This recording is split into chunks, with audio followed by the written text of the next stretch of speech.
Hey guys, it's been quite a while since I've made a video, but I was sitting here and I was thinking, I was going to get ready to do some work on my car, and I thought maybe I would do a couple things, shoot a few videos to give you guys something back. I appreciate you guys, all the new subscribers. Appreciate everyone watching. I really appreciate it. But I'm going to give back a little bit here. So what I'm going to do today is I'm going to show you how to do a compression check.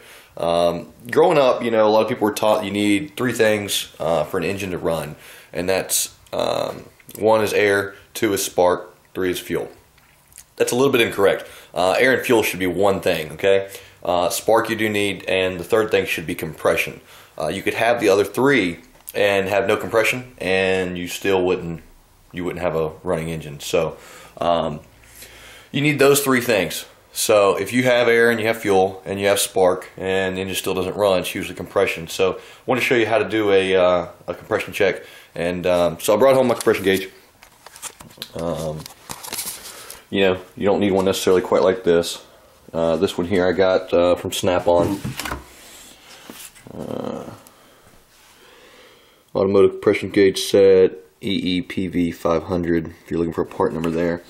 What it comes with, they've got a new, I think, line of gauges and stuff out. They've redone some of their stuff. But you get the gauge with a quick connect there on the end. And then the gauge reads up to 300 psi or 2100 kilopascals. And then you get three adapters with it. You get a, let's see, this is an M14N, which is a standard, typical like 5/8 spark plug. And this is a standard reach. See how it's kind of short? This is going to be your M14 long reach. That's why it's a little deeper there. And then the one that, the reason I bought this kit was because of this one that came with it. This adapter by itself, it's an M12, 12mm long reach. The cars that I work on are mostly day-to-day are going to be BMWs, Mercedes, and Minis.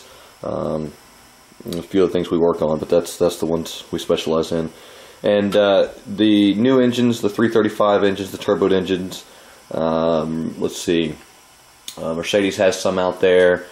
With the newer stuff, also has some of these spark plugs that just have a really long thread depth on them, and they're real shallow, special spark plug socket to get in there. 14mm thin walled. Some of them are deep, some of them are, or excuse me, they're all deep. Some of them are 6 point, some of them are 12 point. The BMWs are 12 point. I think Mercedes uses a 6 point, but regardless, that's the reason I bought this one, was because it had this with it. But a pretty good set here, and it's a good quality gauges, or good quality gauge, good quality hoses, nice and thick. I really like these. So for this, I'm going to show you on a 1998 Honda Prelude. I'm actually working on this thing, and I'm putting it back to stock to sell it. So I'm taking things out and redoing it. I've taken off, the MSD stuff, put it back to a factory ignition, factory wires, and all that stuff. So it's a slow process, just doing a little bit on each weekend, but slowly returning it to stock. But I wanted to kind of see, how this thing was running. It's been running, having little issues with it here and there. And so anyway, we've been checking a few things and everything. And so what I did first, of course, is just remove all the plugs, or all the wires. Just pull those out, pull the spark plugs out. Standard 5/8 socket will get those out for you. And then you got your 4 holes opened up. The next thing you want to do before you do your compression test is you want to find either the fuel pump relay or fuel pump fuse and remove it. Now there's two relay fuse boxes for here on this engine. This is up on the passenger side engine compartment up there, and it gives you the diagram right on the top of what they are. And the other one is if you go and open the driver's door and go down in the kick panel there on the side, the left hand side down there, you'll find a panel like this. It says, I think around it says fuse panel, but anyway, take that off, and if you'll look here, you'll see there's two up there. Fuse 19 says fuel pump, and then there's another one up there. There's two more fuses up there, SRS and fuel pump, that don't really have a number to them. They just tell you the amperage on them. So I removed both of those, and that disabled my fuel system. You don't want to be shooting fuel through there, trying to get the engine to start while you're trying to do a compression check. So now I disabled the fuel system. I've got the spark plugs and wires out. Next thing I'm going to do is, for this one, I'm just going to use a M14 standard reach. I'm going to screw that down in there. Snug that guy up. You don't have to kill it. There's no ring in there. Just slightly do that. And then take your gauge with your quick connect on it. Let's see if I can do this one-handed here. Quick connect, just pull back. There we go. That's in there. Now what I like to do is take the gauge and put it up through here so I can kind of see what I'm doing, kind of see what's happening, and then get in the vehicle. Now here's another step that a lot of people aren't aware of. When you do a compression test, you should be, this is a standard, so I'm going to have the clutch pushed in, but you should also have the throttle at a wide open position on most vehicles, especially anything cable driven.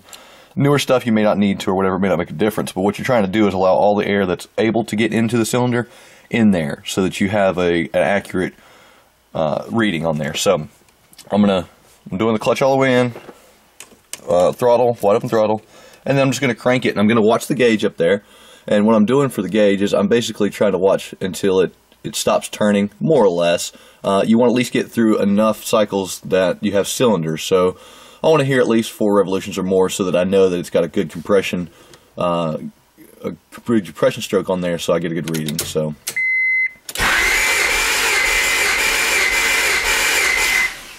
Alright, and that kind of slowed down, so we're going to stop there. And we're going to get out and check it.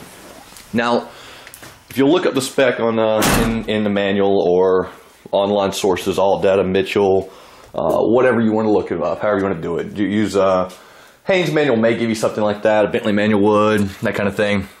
And what we're reading here is you can see is about what is that? About 1,400 kilopascals or about 205 psi.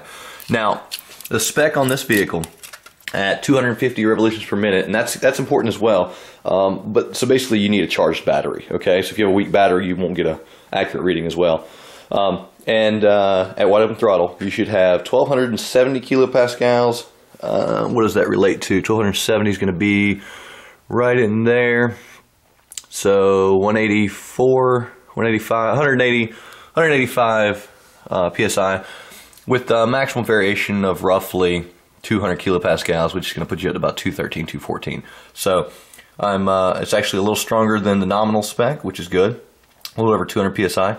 And you basically just want to be able to produce this all the way across. And the bigger thing, I believe, typically, is, I mean, you need it within range, obviously, within the spec. But seeing them close together, seeing if this is like 205, 200, 205, 200, something like that, I would rather see that than see a 180 on one, a 215 on another, 210. I'd like to see them closer together. That tells me that they're equal as well. If one's producing more compression than the other, the engine's, one part's getting a little weaker than the others, it's not going to run optimally. So anyway, and then what you do, just take your gauge, and there's a little pressure relief valve right here on the side. This one actually has a nozzle straight out the front, so I like to turn it to the side so it's not right in my face, and then just relieve that pressure. And then all we're going to do is just disconnect the quick connect, move it down, and take it out of cylinder 1, move it to cylinder 2, snug that up, quick connect. Alright, we'll go back up here, put my gauge there so I can see it, get back in the vehicle. This would definitely help if you had someone helping you. You could always have somebody in the car, excuse me, and they could turn it over whenever you wanted them to while you checked it. Let me zoom in on that so you can see it a little better. Alright, once again, clutch is in, throttle's wide open throttle, and we're going to crank.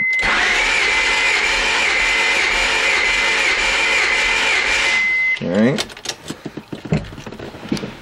The battery might be getting a little weak because I've done this a few times. And it's been sitting for a while. I do have it on a trickle charger, but I alternate that with my other motorcycle battery, so maybe a little weak. So I let it go a little longer there, but and that one's sitting at about 185, it looks like. So 185, 205, that's about 20 psi difference. I wouldn't want to see any more than that difference. I'd start to wonder, but that's at nominal. The other one's a little high, and like I said, the battery felt like it was getting a little weaker there than it was last time. So I'm going to say that's probably the issue. I know I've checked this engine before, and they're usually all around 200 psi. So I've already checked all of these just to make sure they were good, but I just wanted to kind of show you what we're doing. And you would just continue to move down into cylinder 3, into cylinder 4, compare all of them, make sure they're good, and you know you got a good working engine. So anyway, just wanted to give you guys an idea of what you're doing if you're looking for a compression check. So once again, you need air and fuel as 1, you need spark as 2, and compression needs to be 3. With those 3 things, you have a good running engine. So anyway, thanks for watching. I hope you enjoyed this, and if you have any comments, feel free to leave them below, and if there's something you guys want to see, let me know. I'll see if I can work it in and get a video. Stay tuned. I'm definitely going to have, I've just purchased a power probe hook, and I'm going to do some diagnostics on this engine management system, as far as I believe there's something that's trying to burn out the PCM. So we're going to do some diagnostics, and we'll see if we can't figure out what it is, and show you guys kind of how that thing works. I'm really interested to see how I get to play with that thing, how it works and everything. So when I get that in, we'll do another video. Thanks for watching.